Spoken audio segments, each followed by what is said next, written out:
He was standing there at Port Arthur looking at the commemorative list of names representing the 35 people massacred by a gunman 23 years ago. At that moment, his phone buzzed. It was a text message that read, "Have you heard what just happened in Christchurch?" This is Signs of the Times Radio with Kent Kingston.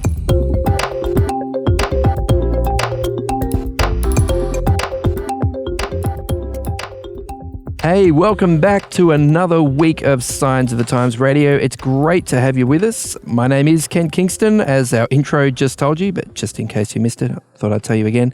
And the person who's laughing into the microphone is my co-host and my assistant editor, Daniel Kubarek. How are you, Daniel? I'm good, thanks. How are you, Kent? I'm really, really well. Now, we're going to be talking today about a pretty serious topic, and I guess our listeners, should be aware of this. We are going to be talking about gun crime and violence and mass shootings. So, look, for some of you, that might be a little bit too much emotionally. So, look, if that's the case, that's fine with us. Maybe this episode isn't for you. That's absolutely fine.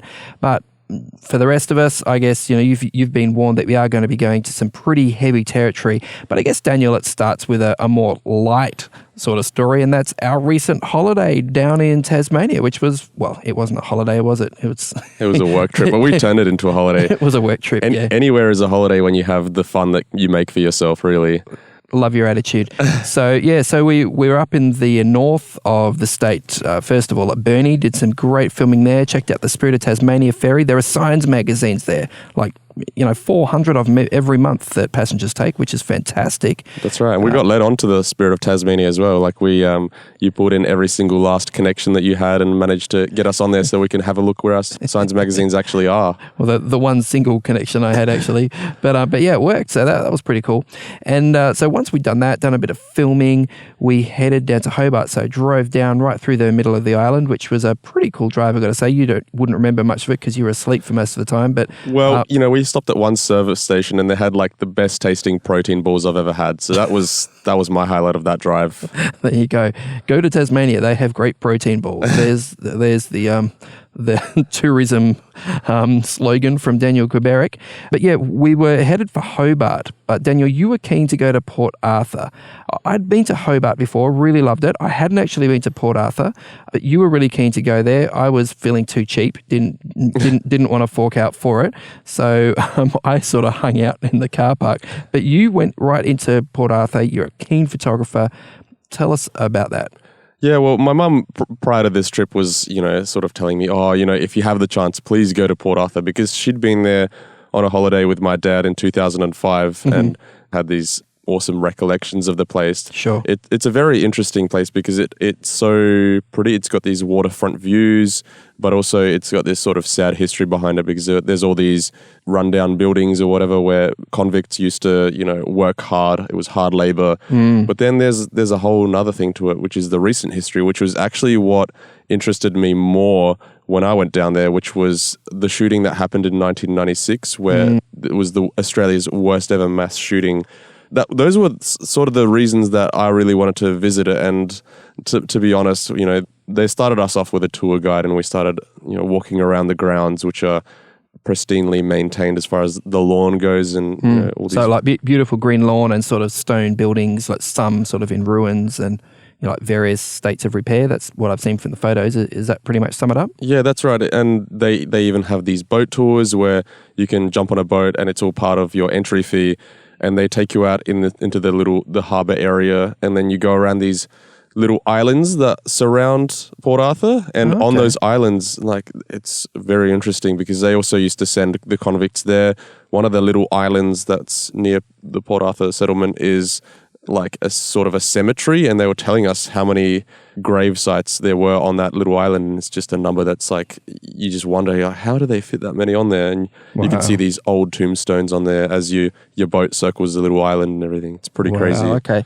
So, and that's pretty standard for the tourist trail, I guess. But if you're in Tassie, a lot of people do want to check out Port Arthur. It's incredible history there. But you wrote an article for us in this month's Signs of the Times, the July edition, Daniel, and you talk about this moment where you're standing there in front of one of, I guess, the monuments or the epitaphs that remembers the Port Arthur mass shooting in 1996, as you mentioned, and something happened. You received a text message right at that moment. Yeah, so just to dial back a little bit, I don't personally really remember the Port Arthur shooting because I was born in October 1995. So this was actually, I was barely a year old when this happened. But, the infamy of it and the sort of the effects afterward have always, every Australian knows the story there. Because of that, like when we were on the boat, I'd already, seen most of the buildings and rundown things, but I hadn't seen the old Broad Arrow Cafe yet. So when we were on the boat, I asked one of the attendants, I'm like, can you tell me where it is? And she told me, once you get off the boat, you just walk and then you turn right. That's what I did after that, and I just spent like quite a bit of time there taking photos. There's a cross there in that little area. There's this water monument.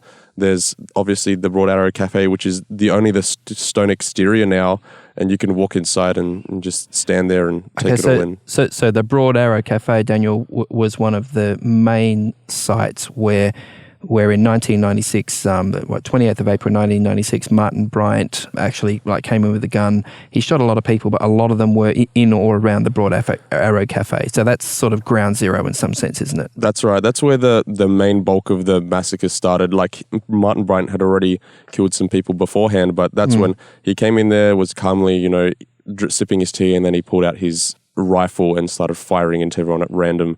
Horrific. So that was essentially where a lot of the impact of it started, really.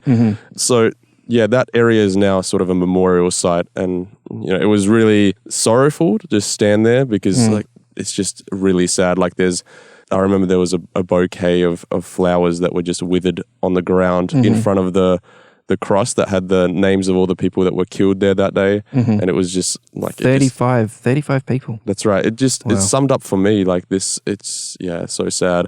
So anyway, so I was standing there and I was taking photos of the cross and then of the various features around there, the signs and whatever. And my mum texts me saying, "Hey, have you heard what's happened in Christchurch?" And I was like, "Oh, no." Was it an earthquake? Because Christchurch is quite known for the massive earthquake that happened there. Yeah, the last few years. Yeah, they've had a few terrible ones. Yeah, understandable. That would have been my first thought too. Yeah, so I had exited the area, the memorial area, and was having more of a look around the Port Arthur site. And my mum was texting me again, and she said siege, and I didn't know what that meant. My first thought was Lint Cafe siege kind of thing, because that's the most recent one in my personal memory. Yeah. And then I went back there and was taking more photos, and we didn't really know what was going on because I think I Googled it at the time, what sort of siege this was, and there was, as is common with a breaking news event, is there's not really many details known, just that something has happened, and that's what these news outlets were reporting, was that there was a large amount of people dead. Presumably a large portion of them were Islamic people, and not much more was known beyond that. You were sitting in the car at the time and you had no reception, so you didn't really know what was going on at the time either. So both of us were sort of clueless until we jumped back in the car, we're driving back to Hobart, and we started coming into an area of reception. And I think it was only when we got back to our Airbnb that night that we started seeing on Facebook the true extent of this. And I remember we were just both sitting silently. You were sitting on your bed, I was sitting in my chair, and we were just reading up about it. And you were mortified. What was going through your mind when you were reading up about what was happening? Oh, it's just a nightmare. People express hate towards different groups, towards Muslims. We have definitely heard this a lot in Australia recently, and to think that an Australian would go over there and open fire on people who are, at worship, it's just horrific. It's a horrific thought, and I think the whole world was shocked, really, that could happen. Yet New Zealand's not known for gun crime or violence generally. I mean, yeah, they have their social problems like everyone else does, but generally they're a very successful, multicultural nation.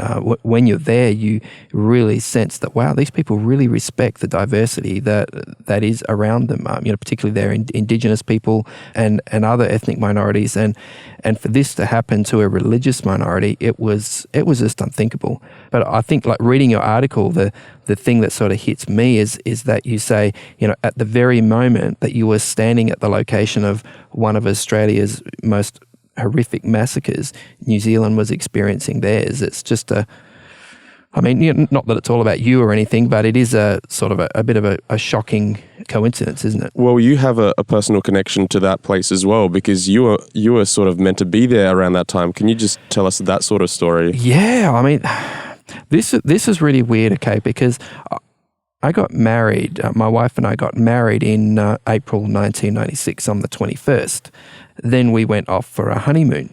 We had actually originally planned, and I'd planned the route and everything. We'd planned to go to Tasmania. But since we were like only 21 years old and we'd spent all the money on the wedding pretty much, there wasn't a whole lot of money left in the kitty, to tell you the truth. So we ended up cancelling the idea of going to Tasmania and having a bit of a drive through country Victoria and along the Great Ocean Road, et cetera, instead, which was great. But the very day we drove back into Adelaide, which is where we lived, was Sunday, the 28th of April, 1996. So just, a weekend and a day later. And we're listening to the radio and we're hearing about this shooting in Port Arthur. And I'm thinking to myself about the route that I was planning for Tasmania for our honeymoon, and recognising that our last stop was going to be Hobart and the Hobart area, and we very easily could have been at Port Arthur that day. So that was a little bit of a shock, and I bet there are plenty of other people who would have stories of I could have been there too, or I know someone who was there, or I know someone who was going to be there and just missed not being there. It really raises a lot of questions, doesn't it, Daniel, like, in terms of the randomness of things? Why are some people in the line of fire and other people seem to miraculously not be?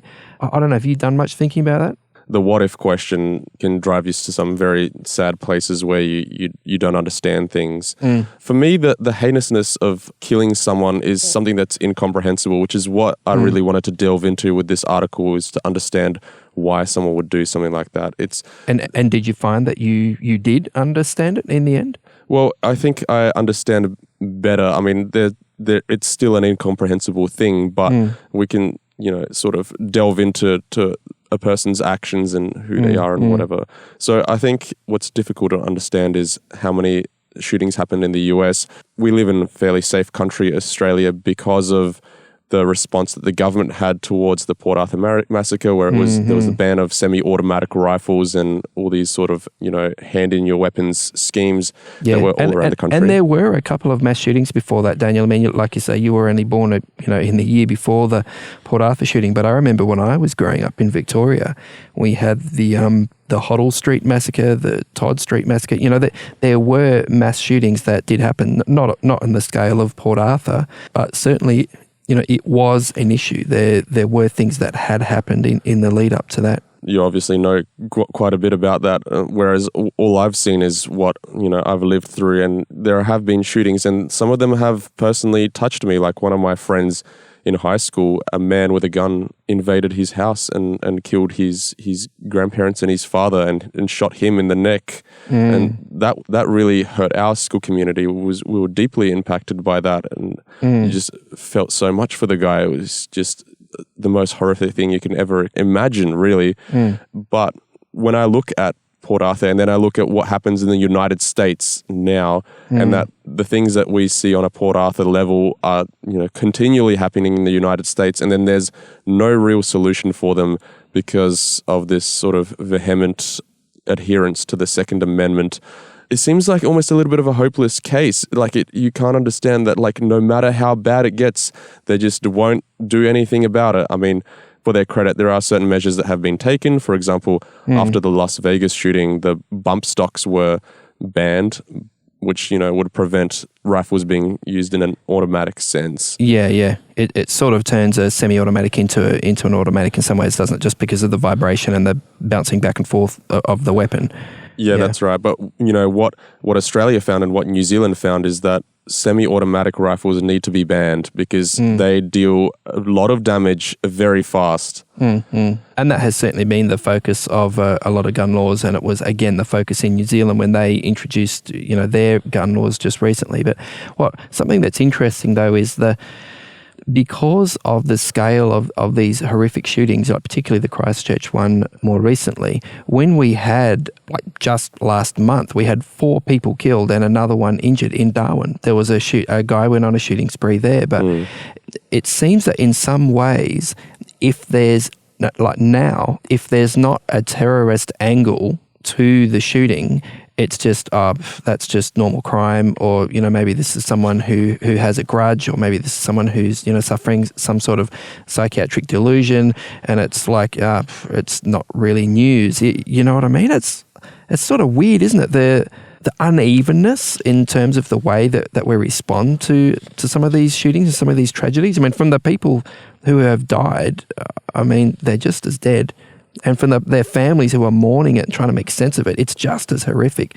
Yeah, something weird in human nature there, I think. There's this statement, when there's a will, there's a way, in regards to committing something. As far as gun crime goes, we have focused on the way, which is what sort of weapons they use and that sort of thing. And for the credit of the lawmakers who changed the laws in Australia and now New Zealand, is that they have severely locked down that the way that people can do something like this, whereas in a country like the United States, where there's a Second Amendment that sort of is blocking that way is sort of unrestricted in a sense. So wait, let's just back up a bit. So the Second Amendment of the US Constitution says something along the lines of that every citizen has the right to bear arms, to have weapons. Basically, I guess, because America comes out of this revolutionary history where they kicked out the British and established their independence, and therefore they said, hey, look, everyone needs to have access to weapons in case another tyrant arises in the future. Well, that's right, yeah. If the most interesting part of the Second Amendment is the first part of the phrase, which is, quote, a well-regarded militia being necessary to the security of a free state, the right of the people to keep and bear arms shall not be infringed. Now, the most interesting part of that is the first part, which is a well-regarded militia. And that's been the most hottest topic of debate amongst people, whether or not it is referring to individuals always being able to bear arms, or whether it is referring to sort of an army, or like basically community-based groups that train together and perhaps keep their guns together in a community, sort of locked location, so that if something does happen, they can go there and fight back as a community. But you're right, that's quite a different thing from saying I have the right to keep a shotgun behind the front door in case someone comes into my house and a burglar or something. It's quite a different issue, isn't it? Yeah, that's right. So that's all part of the way. And in Australia, we've found that after Port Arthur and the banning of these weapons, gun crime or death by firearm dropped by 67% between 1996 and 2014. Okay. Yeah, and now I was looking at the statistics of how many homicides are committed by firearm, and the latest stats was in 2017, and it was around 13-14%. And then is this in Australia or what? Yeah, in Australia. Yeah, okay. And knife attacks are actually far, far higher. The largest amount of homicide is committed by a non-weapon, so whether it be someone's hands or whatever. Wow, okay. Yeah, well, so that's interesting. Really and people say, look, people are still killing people, but I guess if you put a semi-automatic weapon in someone's hands versus a knife, the potential damage is just so much higher, isn't it? Yeah, that's right. But all this brings back to the the question about what is the will to kill someone. And that's what I tried to investigate a little bit. And I think I found the answer when I stumbled across this TED Talk by a man named Aaron Stark. He's this large gentleman who stood up in front of a TED Talk and confessed that he was planning a school shooting or a mall shooting. He didn't know which one he was going to do. That was in the 90s, and he confessed to it and gave insight into his state of mind. This is like last year or something. This TED Talk came out. Yeah, that's right. Yeah, fairly recently. Okay, so he eventually sort of got around to telling his story, and okay. So Aaron Stark, what was his story? So essentially, he was telling the audience how he was physically and mentally abused by his drug addicted parents, and he was a man that had nothing left to lose. He had like serious issues that he had to deal with, to the point where he had nothing to lose, and he wanted to make a statement. So he was talking about how he had bought a gun, and that he describes it in the talk actually that it was super easy for him to do. Like it wasn't a difficult thing. It was just simple and methodical in a way. And he was, setting about, and he was planning this school shooting. He said this: it wasn't about the people, it was about the largest amount of damage in a short amount of time. It was about making that statement. It's sort of crazy, isn't it? I mean, you see some, I guess, young people perhaps in this sort of disaffected situation and feeling like, no one's taking notice of me. I feel like I'm lost and neglected at the edges of society. So they like graffiti, or they break a window, or something like that, to get some attention, to make a mark on the world, to sort of be noticed in some way. And it seems like this is that impulse, but taken in a whole new direction and a really scary extreme. Yeah, that's right. And for Aaron Stark, what he mentions as the turning point for himself is when there was this person who he'd been not very kind to. He'd been, neglecting this person who was showing him kindness. That person continued to show him kindness. And, right when he was, in that frame of mind where he was going to set out and do this, that person was, there to support him, even though he didn't deserve it. And the fact that he got this treatment, which he didn't deserve, that was essentially what had changed his mind. And at the end of the interview, he points out he's now got a family, he's got a kid as well, and that person who stopped him from committing that tragedy was in the audience as well. Wow. And that just got me thinking about the concept of grace that the Bible talks about, and us as human beings, but also how we should be treating our fellow humans, really. It brought me this lesson that, even when we feel like someone doesn't deserve our kindness, that, we should show it anyway, because we don't know what someone's going through. We don't know what sort of mental state they're in, what they're thinking, what their thought process is. But we are called by the Bible, by God, to show them kindness anyway, in the same way that God shows us grace. Okay, so, grace, I mean, it's sort of it's a word that people use to say, wow, that woman has lovely posture, she's very graceful, but, she moves with grace, but you're not using it in that sense. What do you mean when you use the word grace? Grace means that we are sinners and we don't deserve God's love because of our sin and our sinful nature, but we get it anyway. We didn't deserve for Jesus to die on the cross for us, and he did it anyway. He did these things because he loves us, and love is the real key thing in here. Like, I don't want to use it as a sort of a wishy-washy term, but it really is that we need to give love to those who deserve it the least, which is what Aaron Stark actually said at the end of his TED Talk. And it's really reflects on the same way that God loves us. We don't deserve God's love, and yet he gives it to us anyway. I think it was it Mohandas Gandhi who said, an eye for an eye makes the whole world blind. It may not have been him, it may have been someone else, but I think like that is the way of the world in some way, if do others before they do you, sort of thing. This revenge cycle that can go on and on and on and on. And it seems that grace, what you're talking about, really breaks that cycle. It's a circuit breaker. Like, instead of tit for tat, backwards and forwards, and the cycle continues, it breaks through and says, hey, you don't actually deserve me to treat you kindly at this point because you've treated me abominably, but I'm going to treat you kindly. And it's something that I guess may not be possible without the strength of God, without the grace of God that we are then, channeling to other people in order to do that.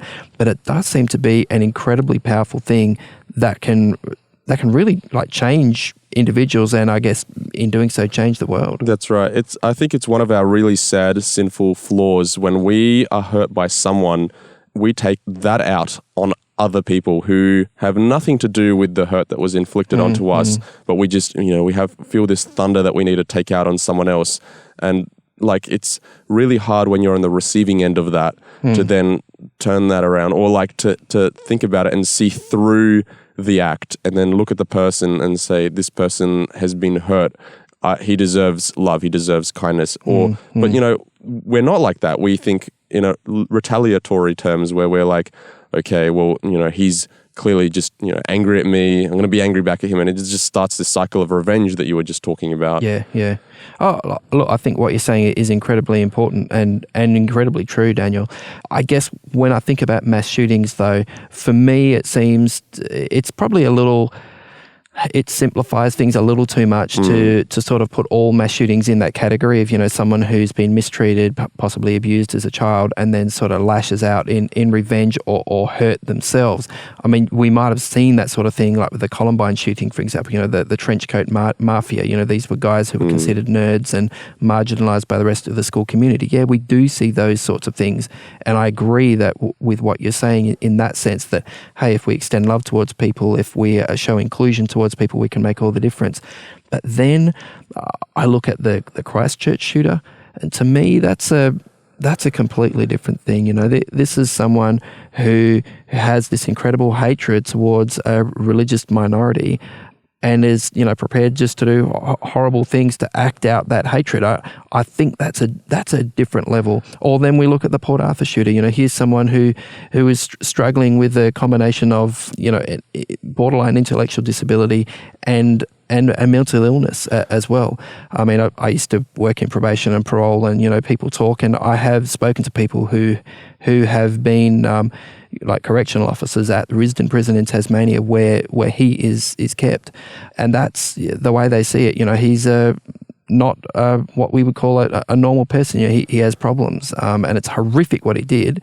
But you know what I mean? It's sort of complex. That's right. It is a complex issue. I'm not suggesting that this is the reason why anyone would grab a gun and go shooting, because I think there are specific cases where vulnerable people have committed these sort of acts where they're in that lowest point, as Aaron Stark mentioned. But there are also a lot of people. Some of these things, you can't explain his motive or why he did it from a sort of a conscience point of view. We were when we were in Tasmania, we actually did stand outside Risdon prison and see where it was that Martin Bryant was actually being held. That's why gun laws are so important, because while there are certain support measures that should be put in place for those who have the will, there is also a lot of measures that should be put in place to stop people from having the way, which has resulted in a lot of these attacks in the past. Yeah, sure. Look, I totally see where you're coming from. I guess I just want to expand it out, because I guess in the end we've got to ask ourselves the question, well, what can I do about it? We already have pretty restrictive gun laws in Australia, so I guess we need to keep an eye on that in terms of our political involvement and, being informed. Yes, but maybe there are other practical things we can do. Maybe if as you said, people who have been victims of crime, whose families, have family members have died in these sorts of horrific crimes. We need to be there for those people. We need to show compassion, but we also need to show compassion with those difficult people you mentioned, those marginalised people. Who knows what that could prevent in the future? And I guess also just to look around our communities and to say, hey, what are the issues our communities are struggling with, and what can I do to make those better? What can I do to extend grace? What can I do to, I guess, cushion the blow of some of the tough stuff that we go through sometimes? Absolutely, 100%. All right. Well, look, that's it for our podcast for this week. Look, if this has raised any issues for you, please get in touch with Lifeline. They're on 131114 and talk things through. But yeah, thanks so much. Hope you got something out of it. See you next week. Today's episode was based on an article appearing in this month's Signs of the Times magazine. A subscription is just $26 for 11 issues a year. To find out more, visit signsofthetimes.org.au. Signs of the Times has been published in Australia since 1886 and is proudly produced by Adventist Media. This is an Adventist Media podcast.